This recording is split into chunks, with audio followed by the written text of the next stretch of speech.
At this point, now we're just going to review on the concept of immunization based on immunology, and then we're going to differentiate active from passive immunization.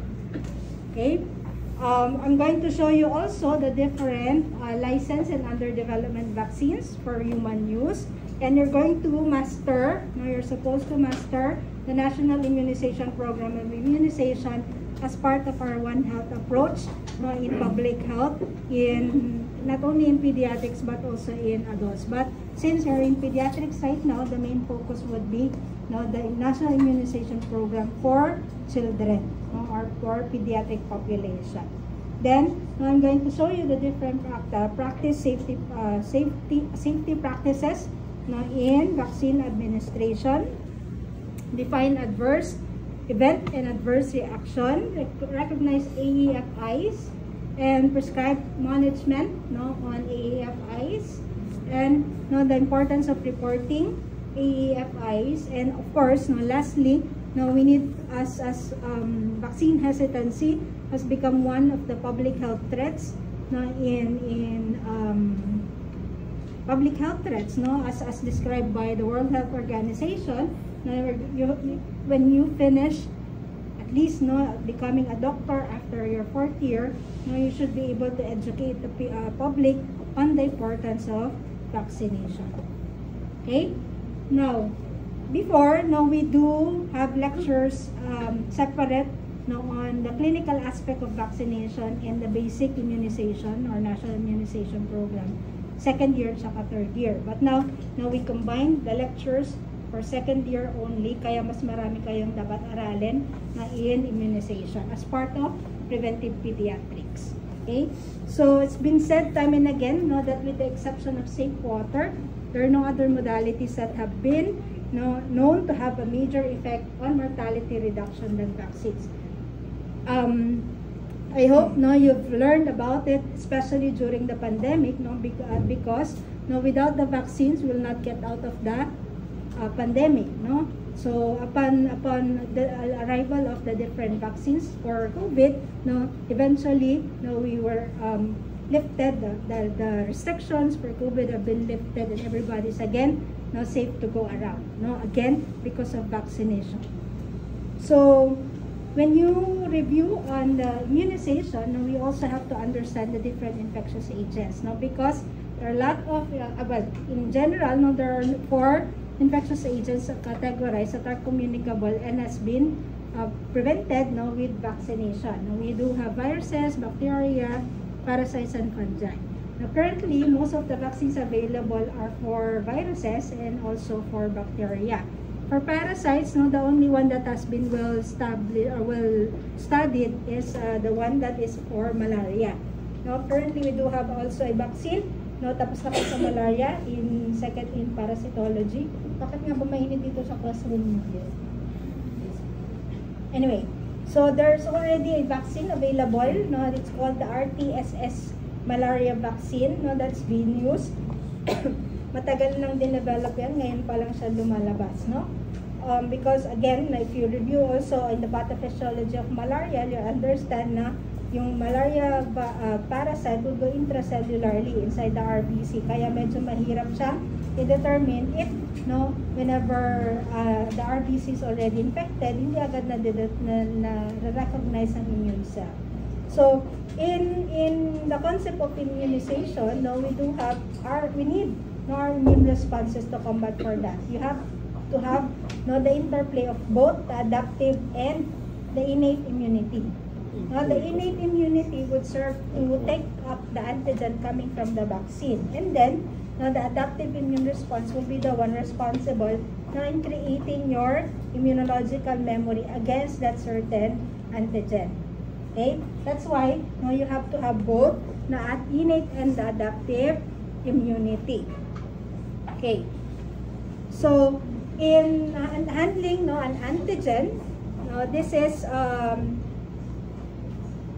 somehow summarizes our normal immune response to microorganism, and then we're just going to equate that with the vaccine. For example, if we have already here, so the entry of microorganism is equivalent to the entry of the vaccine antigen, kasi immunization, no, active immunization at that, mimics that of a natural infection. So that means, no, it's like you're being introduced with the pathogen, except no, the vaccine is either, or the antigen is either the live organism that has been weakened or attenuated, or what's known in most of the vaccines that we have right now is the inactivated form.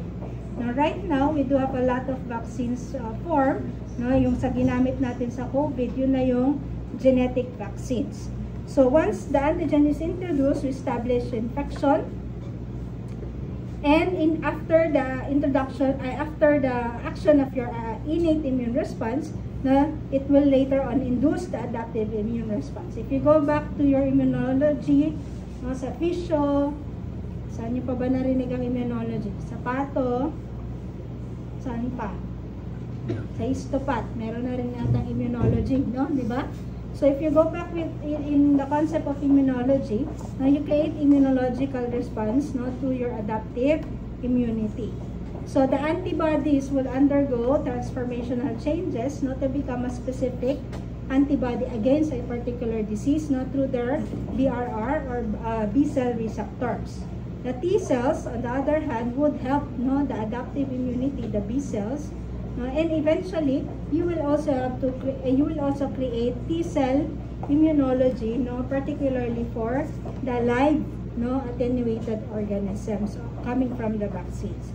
And with that, no, you'll have now immunological memory.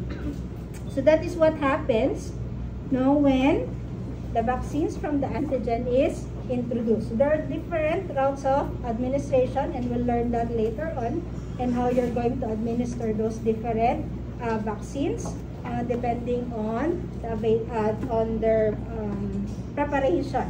Okay, so stage 1 is when the antigens in the vaccine is delivered in the body, primarily not through injection. Now, could be intradermal, could be intramuscular, could also be subcutaneous introduction. Now, there are also vaccines right now that we can give for ORM or orally. No? For example, the rotavirus vaccine. So, when the immune cells encounter the antigens, no, there will be now again, as mentioned earlier, the interplay of your innate and adaptive immunity. So, memory responses, no, we create in vaccination again would depend on the adaptive immune response. So, if you have an intact, no, immune system, no, the body would be capable of creating a memory antibodies as well as memory T cells. So this memory antibodies and T cells, no, serves as a sentinel, no, response, so that when we are exposed to the same antigen, it then would create already rapid secondary immune responses. So therefore, the organism will not be able to multiply enough to cause the infection or the disease pala. No? Kasi when the organism enters into the body, it's equivalent to infection. But it may not manifest yet as a disease if and when the organism is not yet virulent enough not to cause the disease. So doon ang action ng ating vaccine. Okay? So, and because of that, no, there are now a lot of vaccines. So these are actually up to 2,000 right now. And 2,000 only, and up to now, we already have vaccines, for example, for yun na nga, the COVID vaccine, a combination of flu and COVID. Meron na rin tayo noon, kakatapos ng studies namin na na-publish na combination of flu and COVID vaccine. So yun lang, hindi pa siya nalalicense, no? We also have vaccines now for RSV. We also have vaccines now for shingles. Okay? So madami na rin nade-develop. But they are mainly categorized as either live attenuated, inactivated, recombinant, no? And the newer ones are viral vector, which we use for the COVID vaccine, and the genetic vaccines. Now, moving forward, now we'll go through the different types of vaccines used in active immunization. So what do you know about active immunization? Abarintos. Pag sinabing active immunization, ano ibig sabihin mo?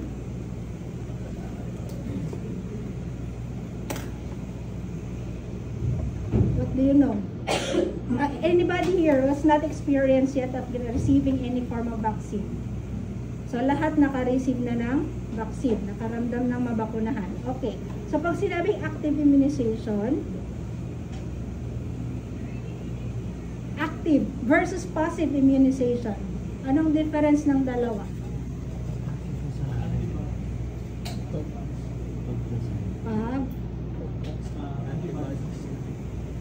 Saan doon? Saan sa kanilang dalawa? There are two types of immunization. It could be active, it could be passive. Pag active, antibodies. Anybody else na may ibang opinion? Yes. Pag active po, antigen po, tapos kapag passive, antibody. Okay. What else? Si Glyza. Wala si... yes, you're raising your hand.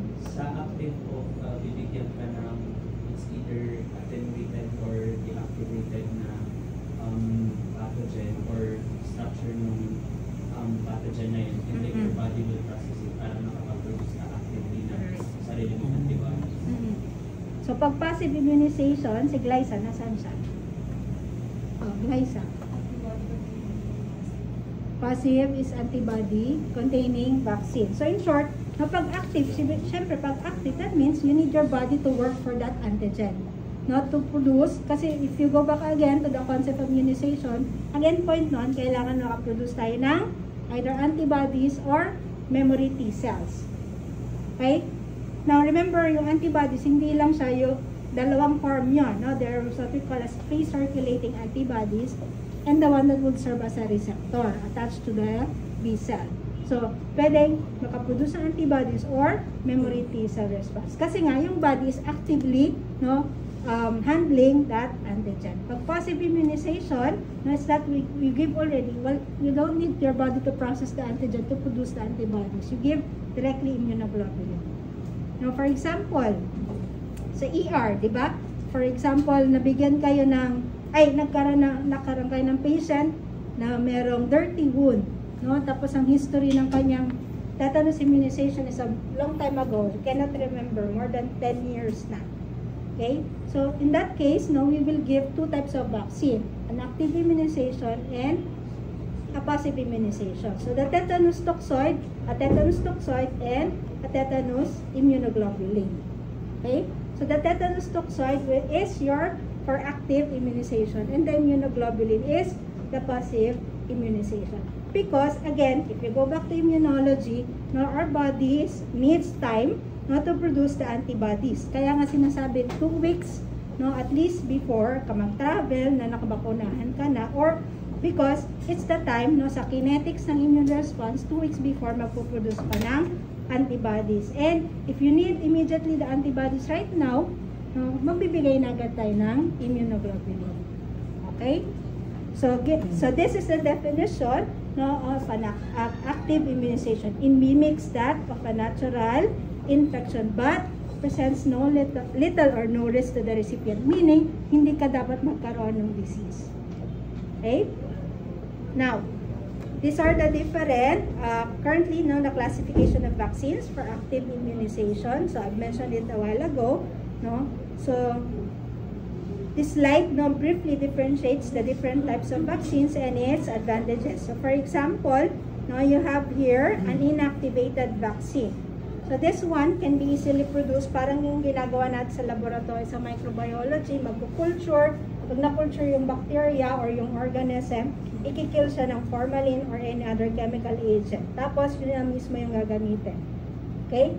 Now, we also have what's known as the subunit type, which we take up only the important antigen of that organism and use that as the antigen in the vaccine. No? Yun yung tinatawag na subunit vaccine. So all this type of vaccines will have their own advantages and disadvantages.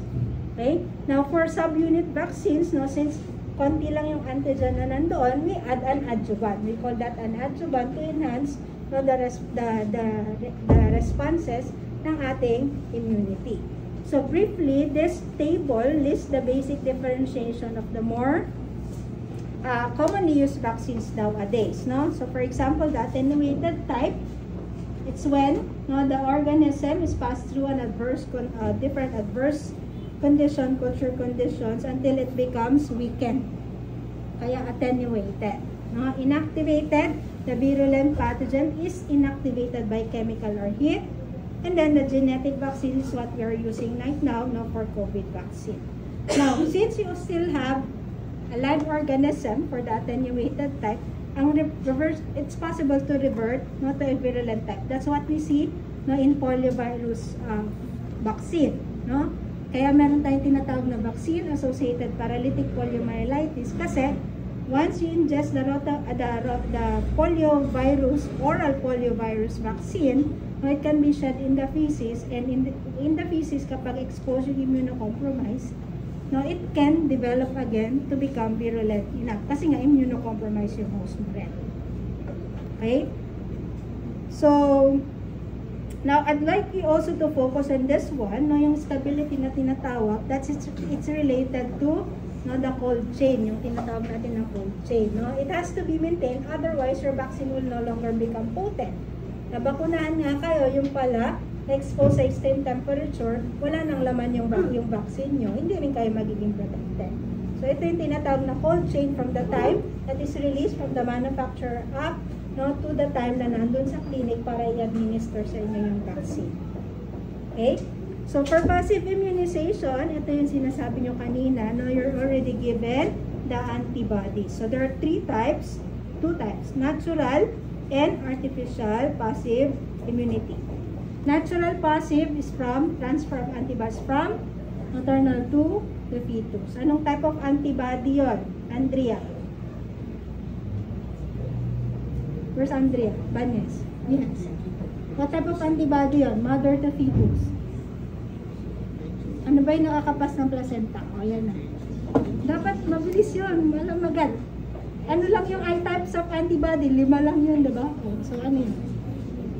IgG, no? That's the only antibody that can be passed through the placenta. Artificial passive, ito na yung sinabi ko sa inyo, for example, kanina, tetanus immunoglobulin, rabies immunoglobulin, hepatitis B immunoglobulin. Okay? Sometimes it's also used, no, for diseases, no, for example, Kawasaki disease, kasi it's an autoimmune response. No, kailangan i-take up yung antibody na hindi kailangan dun sa area na yun. No? That's when we use it therapeutically as well. Alright? So, malinaw between the active and the passive immunization. Okay. So, now we go to the National Immunization Program. So, ano yung National Immunization Program? Okay? Now, you take note that different countries will have different vaccination schedule. Okay? So, pag pumunta kayo, for example, yan, sa Italy, ito yung immunization schedule nila. Sa States, ganito karami yung vaccines na available sa kanila. Now, it's dependent now on the epidemiological characteristic of a country, and, no, the capability of the government to procure vaccines. So, pag maraming pera, pwedeng maraming mailagay sa immunization program na libreng mabibigay sa lahat. Okay?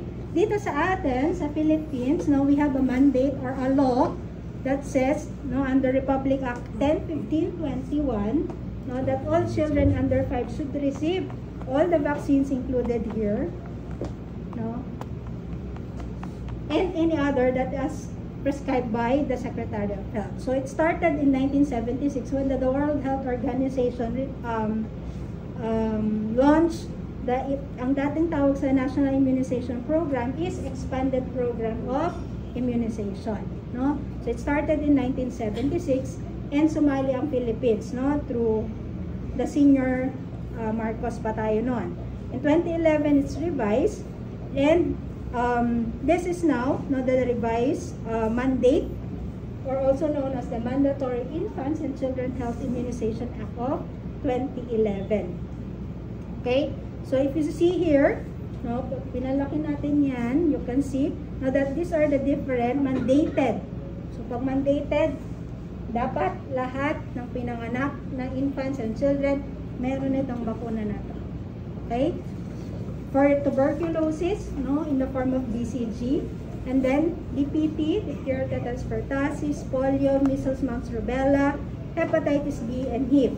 Now you take note that the last clause says, such other types as determined by the Secretary of Health. So, for example, no, yung dati, no, nung wala pang issue for dengue vaccine, no, yung ating president has instructed, no, to study and look for the possibility of including dengue vaccine in the National Immunization Program. Kaya nagkaroon tayong program for dengue vaccination, no, under the Secretary of Health. Same is true with Japanese encephalitis o kaya yung pneumococcal conjugated vaccine, no? Kasi sa ibang health centers, merong pneumococcal conjugated vaccine, sa iba wala naman. Okay? So again, it's mandated, no? It should be free, no, given in any government hospital as well as, no, in health centers. Dito sa atin, of course, we have a private hospital, but it's mandated by law. Though children should receive, no, under the PhilHealth, no, Philippine Health Insurance, dun sa Universal Healthcare Program natin, lahat ng pinanganak dapat may BCG and hepatitis B bago ilabas ng hospital. Okay? So the objective of the immunization program, no, is to reduce morbidity and mortality of common vaccine preventable diseases. Kasama din doon yung neonatal tetanus. Kaya binabakunahan natin ang mga pregnant women. Okay? So again, this is the history or milestones of immunization program in the Philippines. So started lang sa BCG and then BTT. Na nag-aaral pa ako ng masters, wala pa tayong combination vaccines, yung tinatawag na pentavalent, no? So hiwalay-hiwalay pang binibigay yung DPT, at saka yung Hepa B, at saka yung Hib. So right now, after 2015, 2016, na-introduce na yung pentavalent sa lahat, no, of 2013. O, tama, 2012, 2013. Na-introduce na yung pentavalent vaccine nationwide. Kaya, no, mas mabilis nang nababaksin against 5 diseases yung lahat ng infants and children at a recommended age. Pag sinabing pentavalent vaccines, that means there are 5 antigens present in just one shot. No? Pag sinabing hexa, 6 yung antigens na present. No? Sino may mga alagang aso sa inyo dito? Parang ganun yun, di ba? Sa pag-vaccine ng mga ng mga dogs, meron ding combination vaccine na tinatawag. Pero iba sa human, of course, no? Iba yun. Pero para lang meron kayong concept kasi wala pa kayong mga baby. Unless meron na may baby dito. Okay lang naman, no? Para mas alam nyo kung ano yung nabibigay sa mga bata. Okay? Alright, so these are the different vaccines under the National Immunization Program. Now, as you see, may asterisk yung ating rotavirus sa pneumococcal. Because it's not available in all health centers. Kaya pag sino ba mga taga-provinces sa inyo dito? Nakapunta na kayo sa RHU or yung sa mga local health centers niyo? So, sa ibang health centers, wala yung rotavirus tsaka JE, no? Pati yung flu. Pati actually sometimes pati yung pneumococcal conjugated vaccine, no? Ang parati lang meron, yun, BCG, pentavalent, measles, tsaka MMR. Tsaka polio, no? So, this is how it looks like, no? Yung scheduled vaccines natin sa National Immunization Program. So, you should know this by heart. Kasi lahat yan pwedeng ilabas sa exam natin. So here is again the scheduled vaccines. So if you notice, you have here the age when it's given and the different vaccines given. So madali, we follow the recommendations of the World Health Organization, which is 6, 10, 14 weeks. No, kaya nakalagay dyan 1.5 month, 2.5 month, 3.5 month. 6 weeks, 10 weeks, tsaka 14 weeks. But at birth, as mentioned earlier, you have to give the BCG and the hepatitis B. Okay?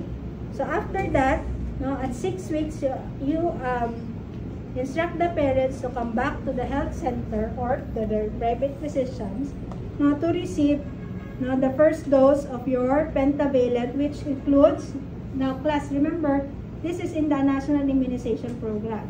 Iba yung nasa private natin.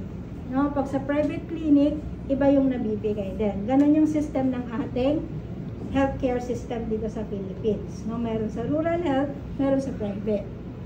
Alright, so sa rural health unit, sa National Immunization Program, yung pentavalent ang kasama doon, diphtheria, pertussis, tetanus, hepatitis B, and HIV, or Haemophilus influenza type B.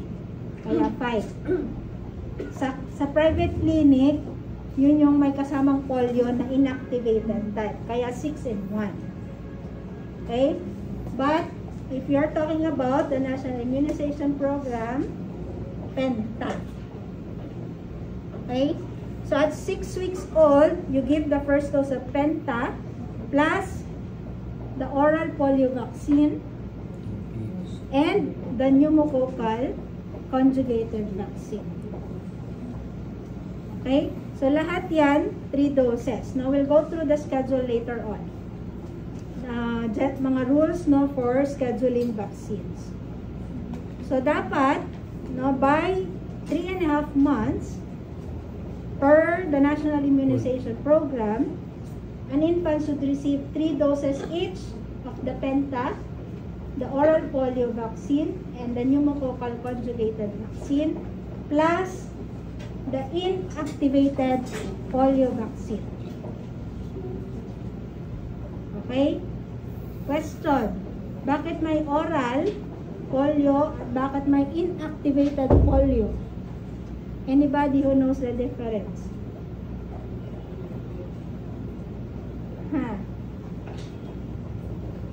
Meron ba nakakalam ng difference? Anyway, isa-isay natin yung mga yan. Anyway, what we give in the National Immunization Program, no, is the bivalent live attenuated oral polio vaccine. Bivalent, that means you only have the 2 serotype. Kasi serotype 2 is supposedly eradicated. No, except for 2 countries, Afghanistan and Pakistan. So we only have serotypes 1 and 3 sa bivalent oral polio vaccine. It's oral, orally given, and it's a live attenuated type. Okay? The inactivated polio vaccine, inactivated. No? It's injectable, given intramuscularly. Sa National Immunization Program natin, the updated version actually dalawa na. But for the purposes of exam, ito lang muna yung ipa-follow natin. Okay? So, at 14 weeks, binibigay na rin yung inactivated polio vaccine, which contains the 3 inactivated serotypes of polio. Serotypes 1, 2, and 3. No? Because ideally, we should have transitioned already to the inactivated type, not to remove the possibility of vaccine-associated polylytic poliomyelitis. Only that, oral polio vaccine is more advantageous because it creates local immunity when ingested. So, pag nag-micro kayo, you'll understand that the pathophysiology of poliovirus is when it's ingested, doon siya nag-start sa intestine. Bago siya mag-affect sa nerve. So, if you have local immunity, doon pa lang sa intestine, in the form of what type of antibody? Kung nasa intestine. Anong meron sa intestine? Anong lining ng intestine? Diba mucosa yon? O, anong meron sa mucosa? IgA. No? So, pagka-ingest pa lang, pwede may IgA na doon, pwede makuha na rin agad yung virus. Plus, the systemic response, no? Creating your other antibodies. Yun nga lang, again, it's a live attenuated type, therefore, no, meron pa ring risk to revert to an original form or virulent form. Alright? Pneumococcal conjugated vaccine, it's also the same schedule with the rest of Penta and polio. And then, after this, the next vaccine advice is measles, which is given at 9 months. Okay? Now, currently, we don't have the monovalent measles vaccine. Pag sinabing monovalent, measles lang. No? But what we have right now, yung combination din ng either measles, rubella, or measles, mumps, and rubella. So whichever is available, we start giving it by the National Immunization Program at 9 months. Then we give another dose at 12 months. Bakit 9 months binibigay ang measles? Kasi nga, remember your IgG? No? The maternal transfer of IgG to the neonate, it can last up to 6 weeks. So kung for example, si mother may measles IgG, pwede lang ma-take up agad ng antibody yung measles, hindi magpo-produce ng active response si baby. So we allow it, no, mag-wane muna yung antibodies para yung active immunization to the infant can happen. Except in cases of outbreak. Pag may outbreak, at 6 months, you can give the measles. No? But the regular schedule, you start giving it only at 9 months. Okay? Now, this is only for infants and children up to 1 year old. But our program, National Immunization Program, also have what's known as school-based immunization at saka yung catch-up immunization. Pag sinabing school-based, yun yung mga nasa school binibigyan ng vaccine. Sometimes, no, we give another dose of MMR sa school, no, para lang cover lahat ng children. Excuse me.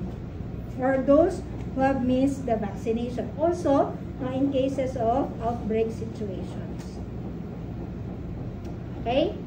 So, pag sa shelter, ganito yung binibigay na paper pag nabaksinan na sila. No? Kunwari, nabigay na yung BCG. So, yung nagbigay ng BCG, they will put the date when it's given and then they sign. Sometimes, sa private clinic, even yung lot number, expiration date, nilalagay natin, pinipaste natin. Okay, so nakalagay naman na dyan when you are going to give the first dose, for example, for Hep B, for oral polio, and then, asay petsa, yun, the pentavalent vaccine. So, yung naka-black, ibig sabihin wala siyang schedule. No? And then, for example, yung first dose na bigay today, yung second dose, ini-schedule, nilalagay nila kung kailan babalik. But, they sign after giving the vaccine. Okay?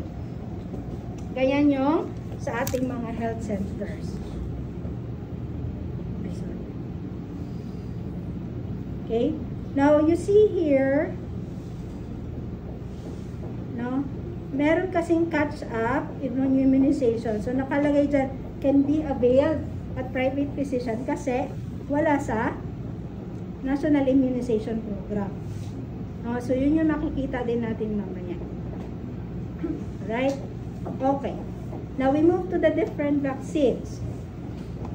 So, the first thing that you have to know, pag magbibigay ng vaccine, is what type of vaccine am I giving? So, sabi natin kanina, yung classification can be live attenuated or inactivated. Yun lang naman mainly yung available. Except for COVID, na meron tayong genetic mRNA vaccine. Okay? Kasi, later on you'll see, no, yung scheduling, kapag bigay kayo today ng live attenuated versus inactivated vaccine. Okay?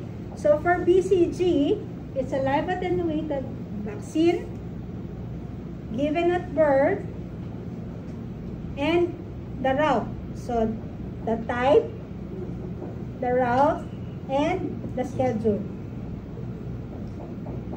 Okay? Live attenuated, route is intradermal, schedule is at birth. Okay? As routine immunization. So, it's only given as a single dose, preferably at birth or within the first 2 months of life. If it's given less than 12 months or less than 1, no, 0.05 yung binibigay. But if it's given more than 1 year, 1 ml na. Now you see here, for those children not given at less than 2 months, no, PPD is not necessary. Ano yung PPD? You learn that next meeting, no, sa preventive, yung MAN2 test or the tuberculin skin test. It's a screening test for tuberculosis. Okay? So you can only do that kung may exposure yung infant. Pero kung wala, you can just give the vaccine. Okay, next, hepatitis B. Sabi natin, kita nyo pa ba? Masyado na maliit. Anong type of vaccine? Inactivated. If you go deeper, kung anong type of inactivated, it's a recombinant type of inactivated vaccine. No? Kasi yung surface antigen grown to a yeast, kaya recombinant. But generally, it's an inactivated type. The first dose is given at birth, no? To all newborns.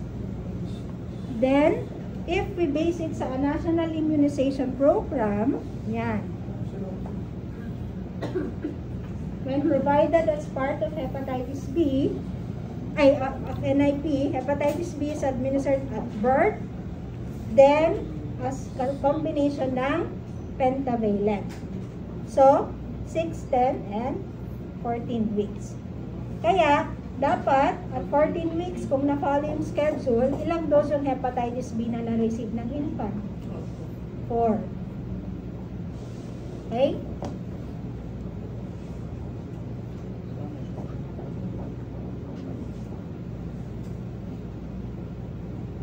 So, para saan ang hepatitis B vaccination?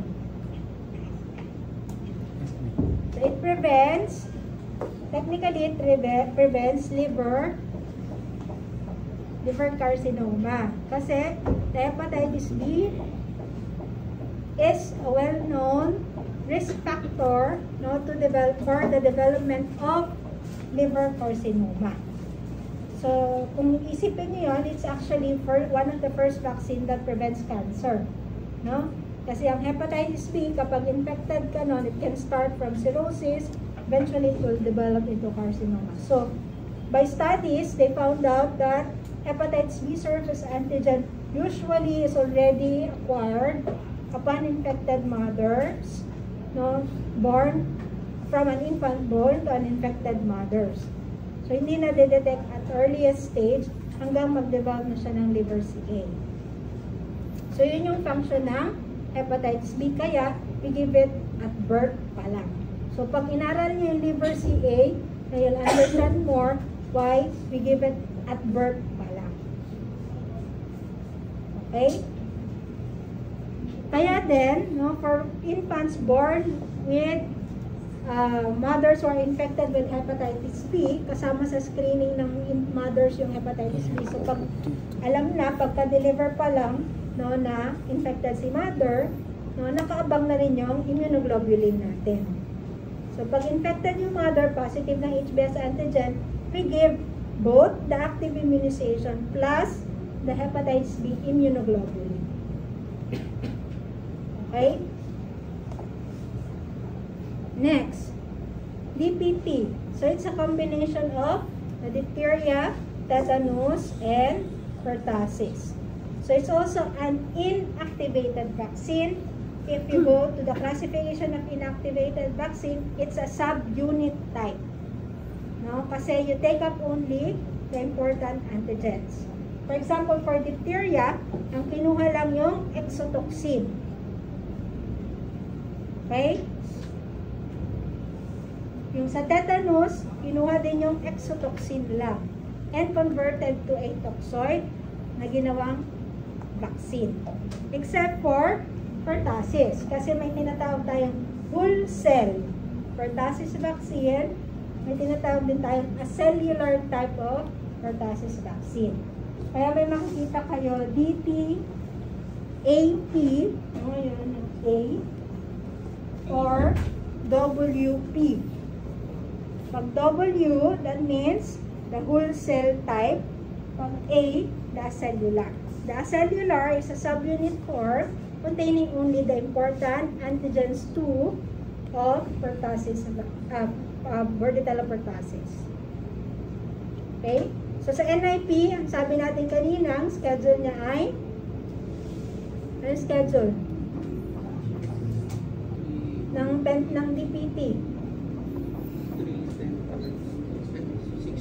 6-10-14. Kasama siya sa pentavalent vaccine. Okay? Tapos, yung sa school-based immunization, no, we give another dose of tetanus toxoid vaccine at grade 1 and grade 7. Yan yung sinasabi natin school-based immunization program. Okay? Next, poliovirus vaccine, again, as mentioned earlier, no, there are 2 types na included sa National Immunization Program. Pag oral polio vaccine, anong type siya? Live attenuated. IPV, pag naligaw pa naman kayo doon, hindi ko na alam, nandun na yung letter I, no? Inactivated, that means inactivated siya. Ang schedule sa NIP is the same. You start at anong start ng age ng giving polio sa National Immunization Program natin? No, 6 weeks. Then, at 10 weeks and 14 weeks. So, 4 weeks interval. Okay? So, ito yung sinasabi ko sa inyo kanina na 2 doses na yung binibigay natin for IPV. The first is at 14 weeks, then at 9 months old. Ito yung recent na revision ng NIP natin. Okay?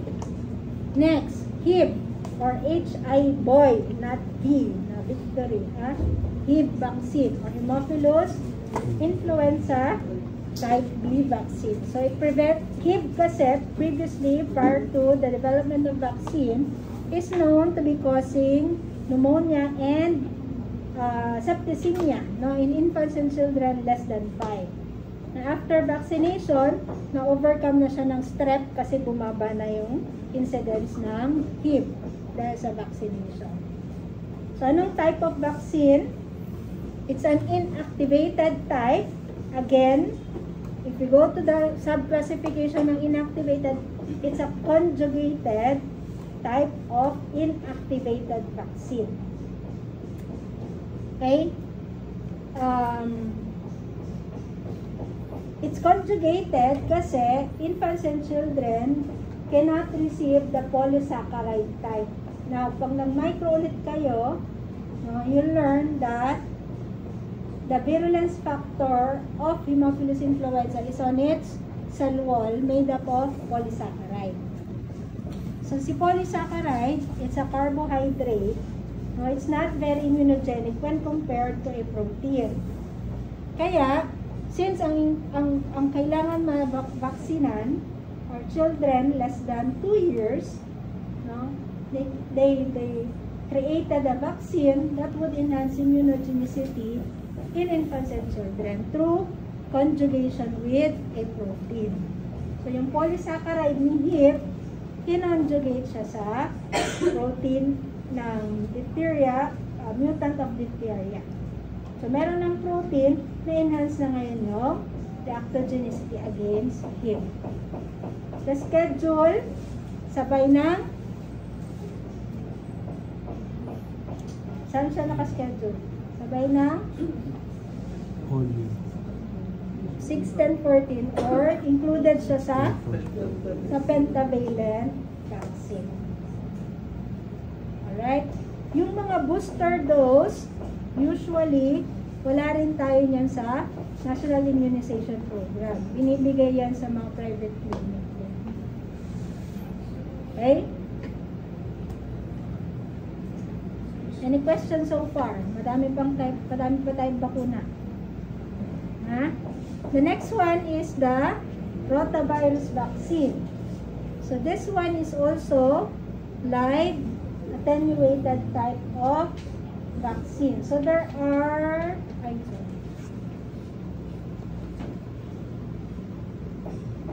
there are about 3 types of rotavirus vaccine currently available. The RV1, meaning it only has one serotype of rotavirus. And then the other one is the RV5, which contains 5 serotypes. And lastly, this one, yung human reassortant. Now, for rotavirus vaccine, ito, the RV1, 2 dose lang siya. Minimum age is 6 weeks, but cannot be given beyond 24 weeks or 8 months. Okay? Kasi this is the first generation rotavirus vaccine. Now that they noticed that those children given beyond the 8-month-old or 24 weeks, mas prone mag-develop na intussusception. Okay? Not really because of the vaccine, but because at this age, the incidence of intussusception is high. Kaya hindi na nire-recommend. Same is true with the RV5 beyond 32 weeks of age. Okay? However, the latest one, itong reassortant, pwede na siyang ibigay beyond 12 months of age. Okay?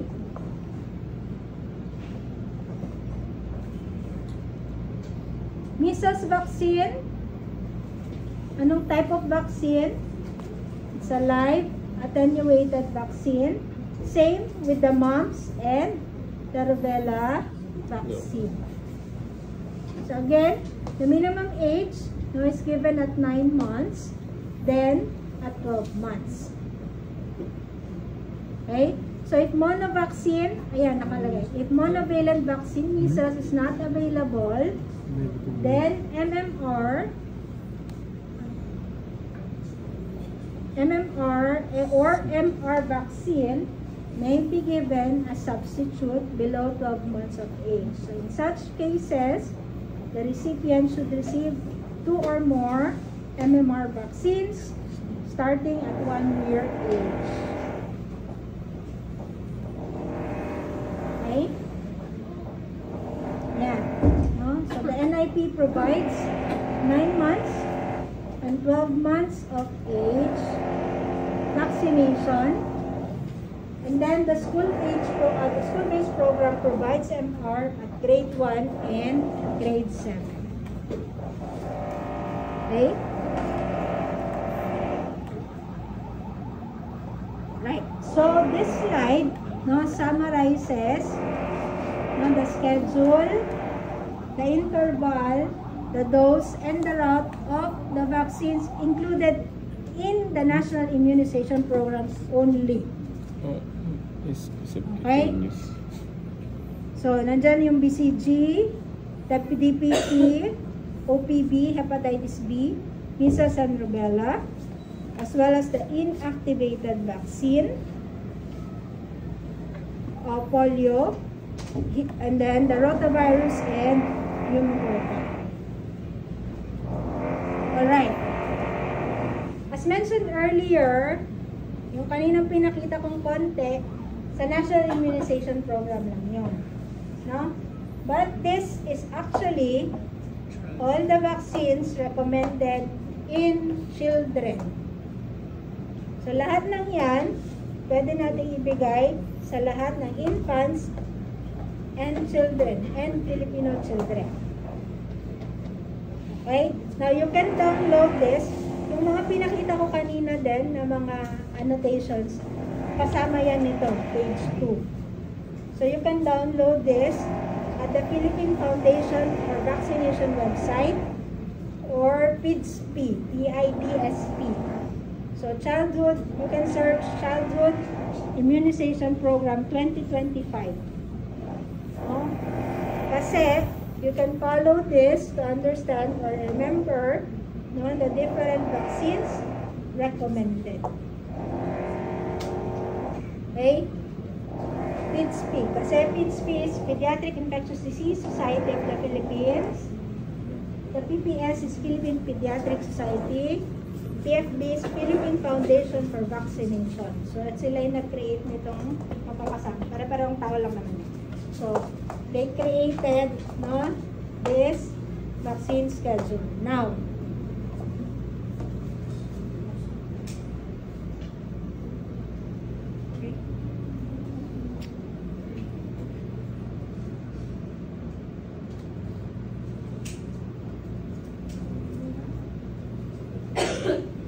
if you look at the childhood immunization schedule, no, recommended for infants and children, nandito rin yung sa NIT.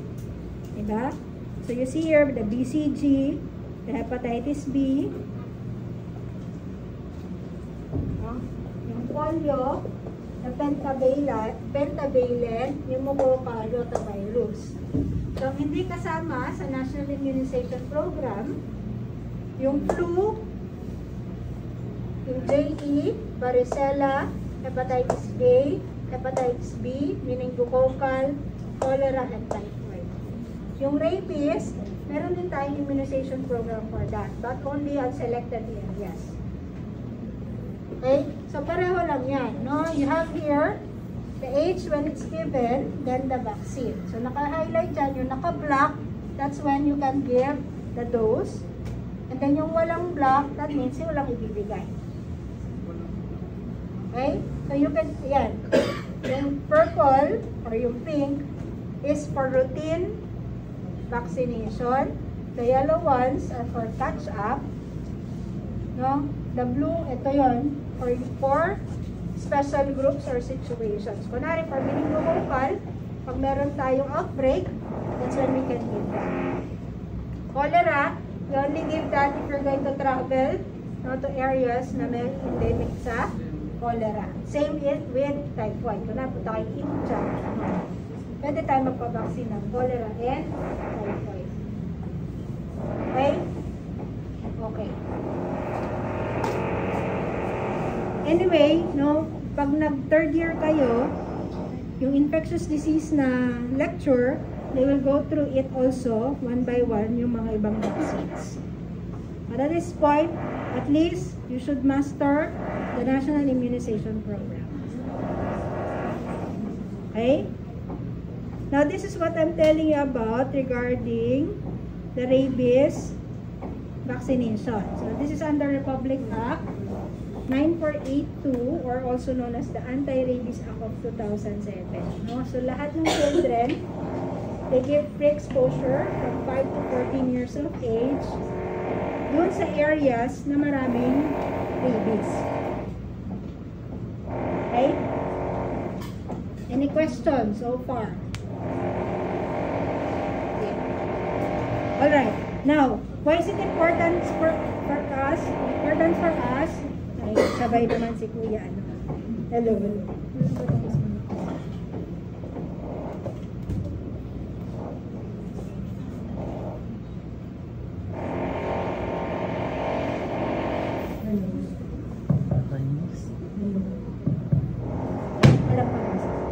Anyway, the importance of herd immunity. Have you heard about the herd immunity?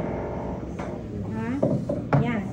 So, this actually illustrates, no, what's herd immunity about. The yellow ones are the vaccinated. Yung blue, walang vaccine. Yung red, infected. So, in simplest explanation, kapag maraming vaccinated, hindi mag-spread agad yung disease. No? Compared to this one, na walang vaccinated, the disease would spread easily. That's why, in short, we need to have a large number of population covered with the vaccine so that the disease would not spread as much. Yun yung, kung narinig nyo nung COVID time, yung basic reproduction rate. No, di ba yung natatandaan nyo ng COVID, one infected person can transmit or can infect another 10, 14 patients. Parang ganon. So, yun yung tinatawag na reproduction number. Okay? So, for those diseases na nakasama natin sa National Immunization Program. For example, for mumps, the reproduction rate is 4 to 7. Pag may sakit within the household na walang vaccinated, 4 pwede niyang mahawa up to 7. And this threshold will tell us kung gaano kadami yung dapat na-vaccinate natin. Okay? For polio, it also has a high threshold up to 95%. Kaya, dapat 95% of the population should be vaccinated with polio for it not to spread. Yun yung tinatawag na reproduction rate. That's why it's very important not to have a high coverage of diseases. Ng vaccination for diseases. No, that's how important vaccination is in the prevention of communicable diseases. Okay? Now we move to the timing and spacing of vaccines. Okay? Somehow, na-cover na natin to kanina, when we talked about the scheduling in the National Immunization Program. But as a general rule, inactivated vaccines are generally not affected by circulating antibody. Kaya, for example, yung pentavalent natin, inactivated yon, pwede siyang ibigay at the earliest 6 weeks pa lang. Compared to measles, which is a live attenuated form, hindi siya pwedeng ibigay agad. Okay?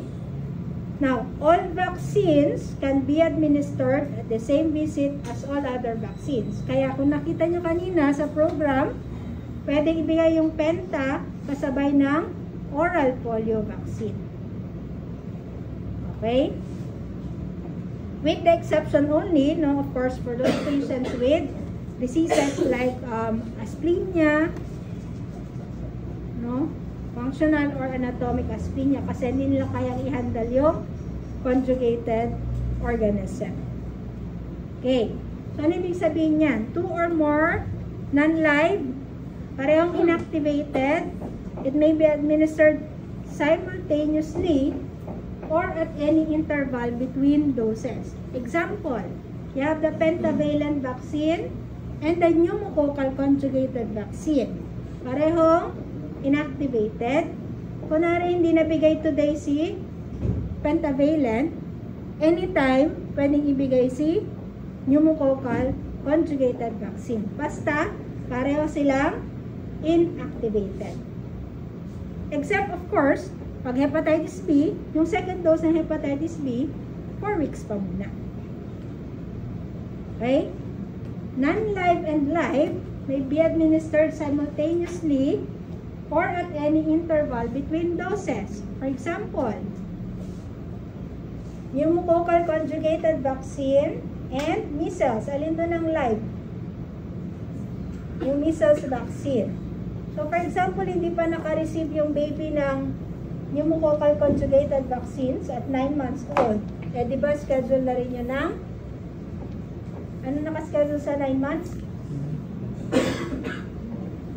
Ano naka-schedule sa 9 months? Measles. So, kailangan niya rin ng PCV kasi hindi pa siya naka-receive. So, it may be administered simultaneously. Ibig sabihin, pwedeng ibigay at one arm yung pneumococcal, sa other arm or sa other leg ay tied yung measles vaccine. Pwede silang sabay. But, if you have 2 or more live injectable vaccine, for example, measles, tapos mumps and rubella, although wala naman tayong vaccine palang mumps and rubella. But anyway, they're both live vaccine. Or varicella na lang. Kunwari, nabigay today, MMR, varicella is also a live vaccine. Pag same day, pwedeng ibigay at the same time. But, for example, nabigay ngayon yung MMR, hindi pa nabigay yung varicella, kailan siya pwedeng maka-receive ng varicella? You need to have 28 days minimum interval before you give another live vaccine. Okay? Naintindihan tong table na to? This one, you can download sa CDC website. Yung vaccination scheduling. Okay? For example, ayan na rin yun, no? Antibody-containing products and non-like antigen. Ito yung, for example, yung patient na admit, nabigyan ng immunoglobulin. No? Kunyari, nagkaroon ng Kawasaki. Okay? So, you can administer inactivated vaccines at the same time, but not live vaccines. Okay?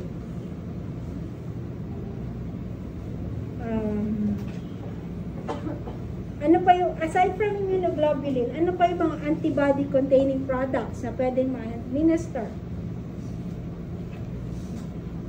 Kunwari sa blood, ano yung pwedeng ma-transfuse na may kasamang antibody?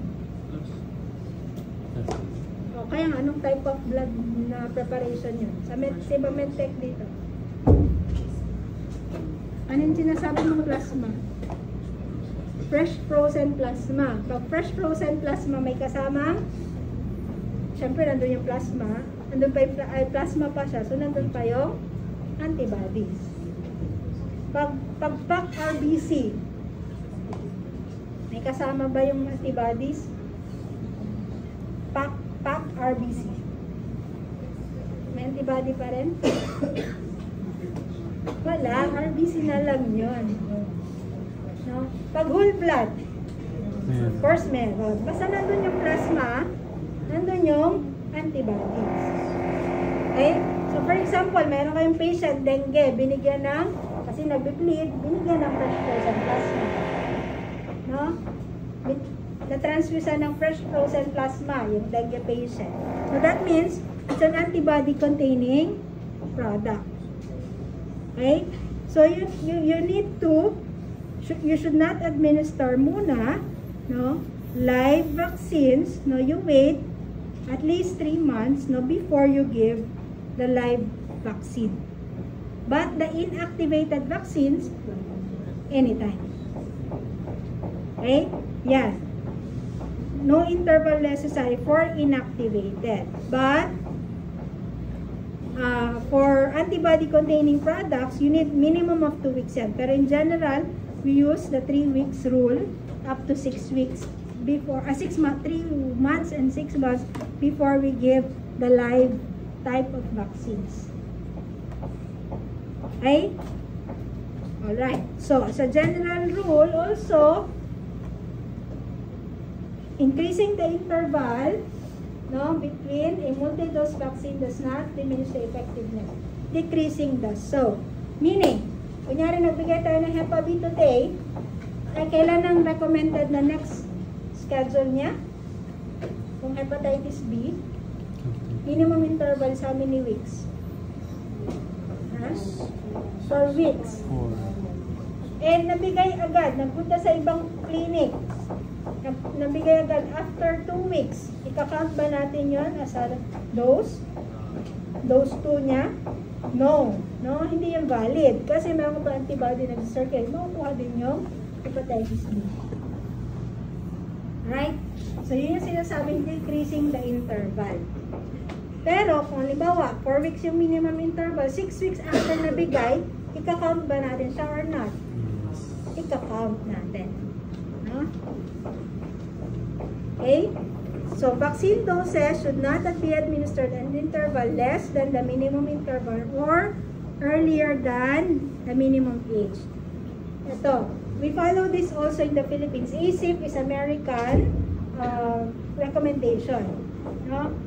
So, doses given up to 4 days before the minimum interval. Meaning, kung 28 days yung minimum, nabigay 24 days, valid pa siya. But less than that, hindi na siya valid. Okay? So, in short, you just follow what is the schedule para you get the optimum benefit coming from the vaccine. Because not all schedules have been studied. Kung ano yung and the best thing that you can do before you give a vaccination no, is to check or review the product insert. Alam niyo yung product insert or package insert? Yun yung paper na nakalagay dun sa box. So, bago kayo magbakuna, especially if you're not confident enough, you can just read that kasi lahat ng studies related to that vaccine is listed in that package insert. Okay? Alright. Why does, ito na yung mga sinasabi ko sa inyo kanina, no? Maternal IgG is transferred across the placenta from and possibly acquired until about 2 months. That's why, no, it can suppress the other vaccine. Bakit may gaps, no, between doses? Again, you go to the process of or the kinetics of immunology, no? Kaya kailangan meron tayo gaps, no, between those of each vaccine. Also to avoid immune interference. Okay? Ayan, ito yung sinasabi ko sa inyo na you wait 3 months, no, for the antibody level to fall before you give the live vaccine. Can vaccines overload the immune system?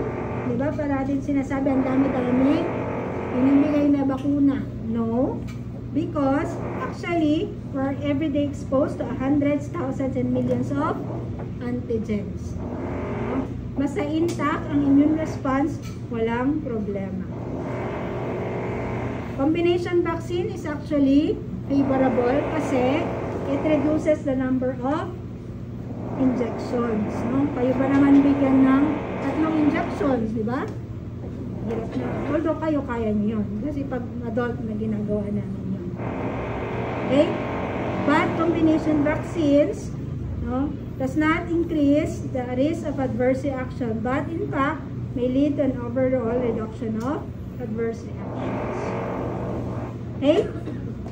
Alright. Now, we go to the clinical part pa ulit, no? The contraindications and precautions. Meron bang contraindications and precautions? And before that, what's the definition of a contraindication? It means that you totally cannot give the vaccine. But precaution, you can delay, but you can still give the vaccine. These are the only permanent contraindication to vaccination. Anaphylaxis, encephalopathy, SCID, and the history of intussusception with rotavirus vaccine. Okay? So, pag tinignan nyo itong table na to, no, for example, you have a patient who were given or known to have an allergy to the component of the vaccine, it's already contraindicated. Pregnant women, pag live, hindi talaga binibigay. Remember, it's a live antigen. So, kung yung pregnant women, binigyan nyo, meron kayong fetus inside, mapupunta yun sa fetus, no? Magkakaroon ng effect sa fetus. Okay? Ito, yung sinabi natin kanina, recent blood product, no? Yung binigyan ng fresh frozen plasma, you can delay the live vaccines, but, no? For inactivated, you may vaccinate if necessary. So, this list, no? The invalid contraindications to vaccination, yung mga simpleng ubo-sipon, no, dadalhin sa clinic, pwede pa rin bakunan, basta active yung patient, walang high-grade fever. Breastfeeding is not also a contraindication. Actually, no, we also recommend breastfeeding while giving the vaccination. No, nagpapadede, pwedeng bakunahan para hindi masyadong malikot yung baby. Okay lang. Okay? So, ito is what I'm telling you about, no, the cold chain. So, you have to maintain the cold chain requirement so that the vaccine remains potent. No, madami nga kayo na vaccine, meron pa rin outbreak kasi hindi na potent yung vaccine. So, yung mga newer vaccine ngayon, no, pag di ba dumadaan kayo at times dyan sa JCR? So, dun sa amin doon, sa baba, we do vaccine clinical trials. No? There are certain vaccine requirements. For example, yung mRNA, kailangan nakastore siya sa -20. So, dapat naka-maintain yun. And we monitor yung mga fridge namin. Dapat hindi siya magde-deviate doon sa required na temperature. Otherwise, ma-invalidate yung study. Okay? And, pag kayo naging clinician, no, you do not store the vaccine at this type of refrigerator. Why? Kasi ito yung frozen area, di ba? Supposedly. Ito yung regular ng 2 to 8 degrees. So, there's a tendency na kapag nasira to, pwede ma-freeze din yun nandito. So, masisira yung vaccine nyo. Now, yung recommendation ng temperature requirement, nandun din sa package insert. But generally, for inactivated vaccines, 2 to 8 degrees centigrade. Okay? Except for mRNA, di ba, yung sa Pfizer, -20. And this is the sensitivity of different vaccines. So as you see, yung live, they are most sensitive to heat. No? But for Hep B, they are most sensitive naman to cold. Kaya pag na-frozen yan, di na rin siya viable. Okay? Okay, so this is again, another picture here, dito sa right side, di ba? Pag minsan kasi sa clinic, madaming binibigay na mga gift. Na food. May cake, may fruits, etc. etc. So, sama-sama na yan, pati na vaccine. So, that's not a good practice, no? Yung for vaccine lang. And naka-label kung ano yung vaccine, tapos dun sa plug ng saksakan, meron dapat notice doon that di siya dapat tanggalin. Do not unplug, kasi pag namatay ay nawalan ng power, bababa yung temperature, tataas yung temperature, masisira na ulit yung cold chain. Okay? So, kasama yon sa importance sa vaccination, yung storage and cold chain recovery. Okay? Alright. Ito pa, no? Another issue, or almost there, no? Konti na lang. Otherwise, magkakaroon pa tayong klase sa Friday. So, tatapusin na natin. Hindi natin natapos, we'll have classes on Friday. Okay, so konti na lang. Vaccine adverse event or adverse reaction. So lahat kayo, di ba, na-vaccine na, naka-receive ng vaccine. So, what do you feel after? Number 1, there's pain. And then later on, redness, ano pa? Swelling, no? Tapos parang mabigat, no? Okay, those are vaccine known adverse reaction. Now, sometimes it becomes an issue for vaccination, no? Yung mga adverse events or adverse reaction. But again, no, you have to educate all, no, the public and all your patients that there's actually no 100% safe when it comes to vaccine. You have to become upfront with that. But also, no, lahat naman ng medications na binibigay natin, anti-hypertensive, anti-diabetic, lahat yon may adverse reaction. But this one is for prevention. So, the risk, no, generally outweighs, the benefit generally outweighs the risk. That's why we all still give, no, vaccine. So, yun yung tinatawag na vaccine-associated risk, no? The probability of increased adverse event that will harm versus the vaccine efficacy, meaning its ability to protect from illness. Okay? Now, you have to differentiate adverse reaction from an adverse event. Pag adverse reaction, yun yung nakakita nyo sa package insert.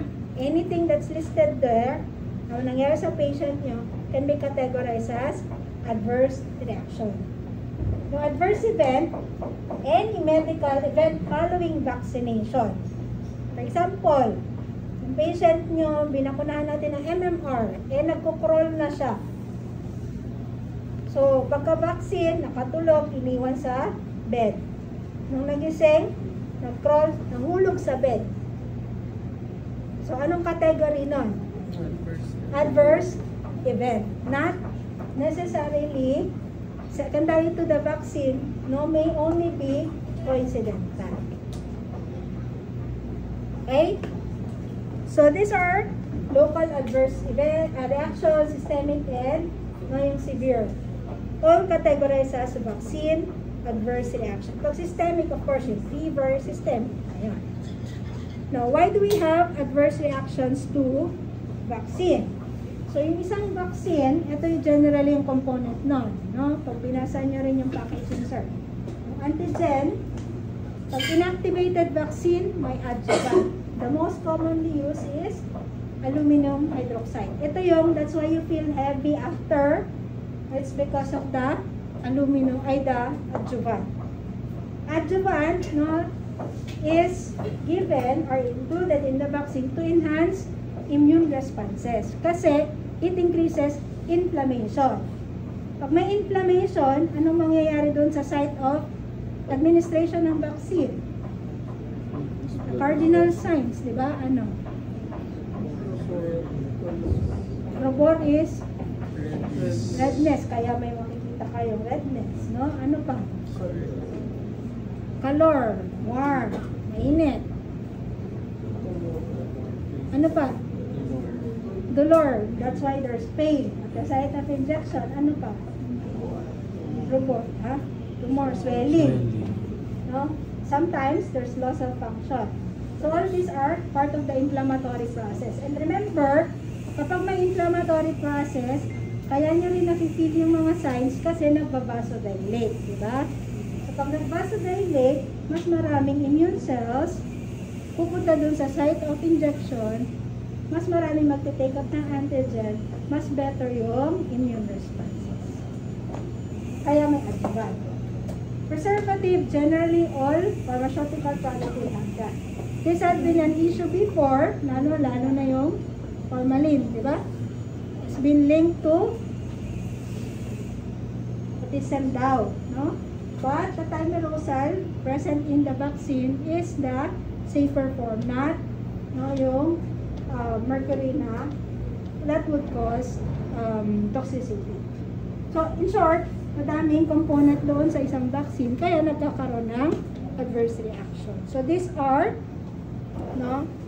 vaccine adverse events due to rare biological events. Yung thrombocytopenia, it's known for MMR and other like vaccines, Guillain-Barré, and polio as well. Now you, as a healthcare professional, it's your responsibility to report AEFI. Bakit? Kasi sa clinical trial, control yung environment. May inclusion, may exclusion criteria. So pag wala sila nun, pag meron sa exclusion criteria, hindi nakasama yung patient. Hindi na natin ma-observe yung adverse reaction doon sa mga na-excluded sa vaccine. Kapag ang vaccine na license na bigay sa general population, wala nang controlled environment. So lahat pwede makuha na ng adverse reaction. Kung hindi tayo magre-report, hindi natin yun malalaman. That's why it's very important to report any AEFI. But it doesn't end there. We have to perform causality assessment. Bago natin makorelate that the adverse event is really secondary to the vaccine or not. So sa AEFI, ang category natin, if there's adequate information available, we'll categorize that as consistent or category A. B is indeterminate, C is inconsistent, and D, unclassifiable. So you have to know the whole incidence before we can come up with the causality assessment. Okay? So ito yung mga table, just to show you that the different adverse events following immunization. Pwedeng anaphylaxis, for DPT, for MMR, it's also the same. Okay? MMR, again, thrombocytopenia. But take note also, it can happen 30 days, 42 days, So you really have to get the whole history of the immunization plus the adverse reaction. pag nakasulat doon sa kanyang sa published literatures, then it could be associated with the vaccine. But if not, it could be just coincidental. And if kulang pa yung results, hindi natin siya makaklasify. Okay? So dito sa atin sa Philippines, we have the FDA website where you can report or directly to the manufacturer. Again, nandun yun sa package insert. Or dito sa atin sa hospital, meron tayong tinatawag na therapeutics committee which handles all adverse reactions or adverse events following immunization. Okay? Now, to minimize adverse reactions and adverse events, these are helpful screening questions. Also, you can see this sa CDC website. Okay? Yan. Why they have to know kung meron siyang seizure, no? Kasi again, you know that some patients would have fever after.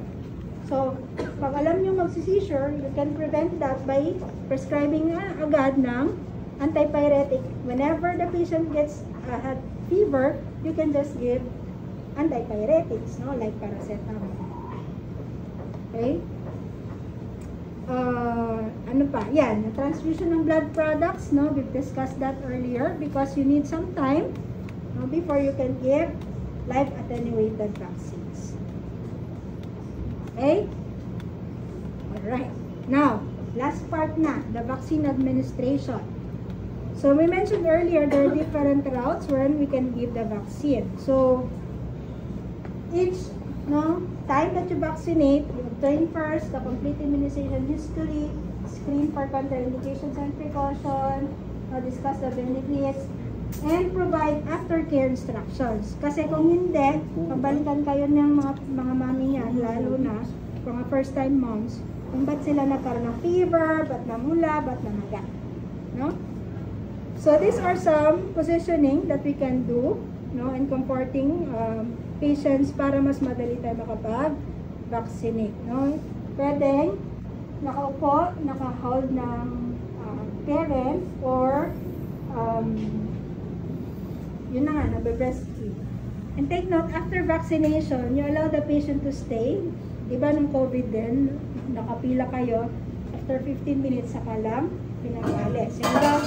Yung iba kinukuhanan pa ng blood pressure, ng temperature, no? So you have to wait about 15 to 20 minutes before you allow the patients to leave. Because that's the observation time where we can find, no, yung immediate reactions, adverse reactions sa vaccines. Okay? Now, these are some procedural pain management para mas mabilis mag-administer ng vaccine. Sa adults, hindi na kailangan. Sometimes verbal anesthesia pwede na, kung takot na takot talaga.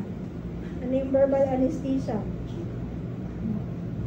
I-comfort nyo lang siya, no? Hingang malalim, o ayan na, hindi yan masakit, gano'n. No? Sa babies, meron kaming ginagamit na shock blocker, tawag. It's like a circle thing, no? Na merong butas sa gitna na may mga points yun sa, pointed part yun sa paligid. Parang it blocks niya, parang it dissipates the possible injection, hindi niya masyado mararamdaman yung injection site. So, technique din yan. Mas mabilis mag-inject, mas less yung pain. Okay? And we do not recommend anymore aspiration. Lalo na pag intramuscular. May naka-attend ba sa inyo nung AMSA? Nung AMSA, yung ginawa dito last April yan. So anyway, AMSA, Medical Students Association. Kasi nagkaroon ng workshop for vaccination. No? We tried the intramuscular, intradermal, saka subcutaneous route. So for intramuscular, it has to be 90 degrees deep. No? Ang site, pag infants, sa thigh. Pag sa adults, or pag mga malalaki na babies, pwede na sa deltoid. Pero pag wala pang masyadong muscle sa deltoid, use the outer lateral thigh. Okay? So, aspiration is not required. Subcutaneous, no, ganito yung proper. Now, you pinch a bit and then you angle the needle 45 degrees. Okay? So, same. You use either the thigh or no, yung sa may upper arm. Multiple vaccinations, we can do that. No, basta 1 inch apart or on different sides. Okay? So these are just some examples of incorrect vaccination route. No? For example, yung tetanus toxoid, ito, no, masyadong mababa, nabigay subcutaneously. No, yung rotavirus, again, it's orally administered intramuscularly. No, that's why, again, you can just read the package insert before giving vaccines. Yeah. Okay? So, hand hygiene, basta you keep your hands clean. Or, if you notice na medyo, sometimes kasi lalo na pag public health vaccination, mass vaccination, no? Yung iba doon hindi na naglilinis talaga, kung na lang, no? So, you can use gloves too. And proper disposal. No? Ito yung allowed. Hindi, kasi some clinics would have this one. So, kung meron man kayong plastic, dapat may cover. And naka-label na sharps. Okay? So, ito, napakita na kanina again, yung mga fridge. Pag sa vaccine lang siya. Okay? This one is a pre-filled syringe. Kasi sa mga local health centers, gumagamit tayo ng mga multi-dose na ganito na vaccine. So, that means, yung isang vial, pwedeng 10 doses. So, it's a wrong practice na kapag may natira, inaspirate, yung natirang inaspirate, iniwan sa fridge. No? Basta na-open ang multi-dose vial, within 6 hours, discard na yun. So, ito din, it's an improper type, no? Yung iniiwan yung needle, no? Isang aspirate tanggal, isang aspirate tanggal. And you also have to change yung needle na inject na sa patient. Otherwise, unat yun, mas masakit yun i-inject. Okay? Improper handling, no? Pwedeng matusok yung patient. Tsaka inappropriate cooling pack. Ito yung ice, nandun yung vaccine. No? Kasi sa ano tawag ito? Sa rural health, ganun minsan pag maraming binabakunahan. Okay? And lastly, inappropriate disposal. Kasi pwedeng paglaruan ng mga bata pag nakita yung syringe. O kaya yung addict, ito na yung syringe mo. Yun na yung gagamitin. Okay? So, I think, we're on the dot. 3 o'clock. Again, no? You can get the different references sa CDC, yung sa schedule, sa sinabi ko kanina, PITSP, or you can download the, it's called the Pink Book sa CDC. Pink Book, meron ding Purple Book. No? Pareho yun sa vaccine. Okay? So, dapat magaling para hindi kayo tatakbuhan na ng vaccine. Okay? So, alam na? Yes, no. Questions? Okay. So, kung wala na, we will not meet na on Friday, but this will be part of your release. Yung other part sa finals. Ay! I want to know the answers first. O sige, wala pa namang ano. So, number 1, observe structure biochemical. Letter C, phenotype. D. George, deletion. Spina bifida, multifactorial. Alam niyo na yan, baka parang, ano to? More sensitive test for the detection of microdeletions. Okay, the chromosomal microarray. Direct-to-consumer testing in children is encouraged because it doesn't need. No, it's not. No, it's false. Degree to which the results of a test guide clinical utility. Hydrocele is a minor, true. Ampalocele, major, true. Malformations cause impairment Major. of normal body function, major. Primarily of cosmetic significance, Minor. Okay?